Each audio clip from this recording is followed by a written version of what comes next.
కాంగ్రెస్ వాళ్ళు ఆ కనుగోలు గారు ఏదో కొత్త టీం పెట్టిండట 500 మందిని పెట్టి ప్రచారం ఎట్లాంటి వీళ్ళంతా ఆక్రమణదారులు, వీళ్ళందరూ కూడా ఎఫ్టీఎల్లో కట్టిండ్రు, బఫర్ జోన్లో కట్టిండ్రు. అంటే మరి ఇన్ని రోజులు గుడ్డి గుర్రాల పనులు తోమిరా మీ ప్రభుత్వాలు, గతంలో కాంగ్రెస్ ప్రభుత్వాలు 50 ఏళ్ళ మీ నిర్వాహకమే కదా ఇవాళ వాళ్ళందరూ ఇంత అవస్థలు పడ్డానికి కారణం. 50 ఏళ్లలో ఎన్నడన్నా పట్టించుకున్నారు? ఇగో ఇది 2016లో మా ప్రభుత్వం వచ్చిన తర్వాత ఫస్ట్ టైం హైదరాబాద్లో చెరువులు, వాటి యొక్క ఎఫ్టీఎల్లు, వాటి బఫర్ జోన్లు డ్రా చేస్తూ ఫస్ట్ టైం ఒక జీవో ఇచ్చిన ప్రభుత్వం మా ప్రభుత్వం 2016లో.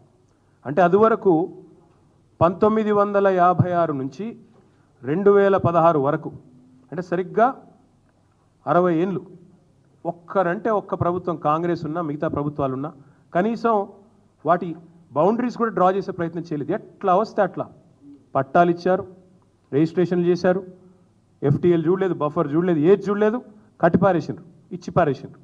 ఈరోజేమో ఇప్పుడు 2024 సంవత్సరంలో వచ్చి మీరు ఆక్రమణదారులు, మీరు తప్పు చేసిండ్రు. నేను అడుగుతా ఉన్నా, మీకు దమ్ముంటే చేత అయితే మొదలు ఎవరైతే పర్మిషన్ ఇచ్చిండ్రో వాళ్ళ మీద చర్య తీసుకోవాలి. హైకోర్టు కూడా అదే చెప్పింది కదా.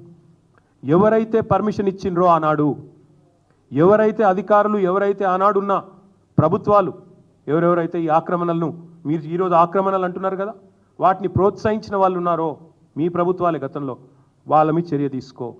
ఎందుకు మరి మేము 2016లో వచ్చి ఈ జీవో ఇచ్చేదాకా ఎందుకు మీ ప్రభుత్వాలు ఎన్నడూ పట్టించుకోలేదని నేను అడుగుతా ఉన్నా.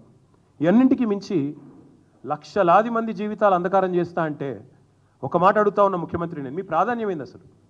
ప్రజలకిచ్చిన మాట నిలబెట్టుకుంటావా? ప్రజలకిచ్చిన మాట ఏంటిది? మీరు రైతులకు రైతు భరోసా అన్నారు, రైతు కూలీలకు నెలకు 1000 రూపాయలు ఇస్తా అన్నారు, ఆటో డ్రైవర్లను బాగా చూసుకుంటాం నెలకు 1000 రూపాయలు ఇస్తా అన్నావు, మహిళా సోదరిమణులను కోటీశ్వరులను చేస్తా అన్నావు, నెలకు 2500 అన్నావు. అది ఏది చేయకపోగా దానికి దేనికి పైసలు లేవట. దానికి మాత్రం పైసలు లేవు, చేతులు రావు, మనసు రాదు. కానీ 1,50,000 కోట్లు ఒక మూసీ ప్రాజెక్టు. నేను ఒకటి అడుగుతా ఉన్నా, మూసీ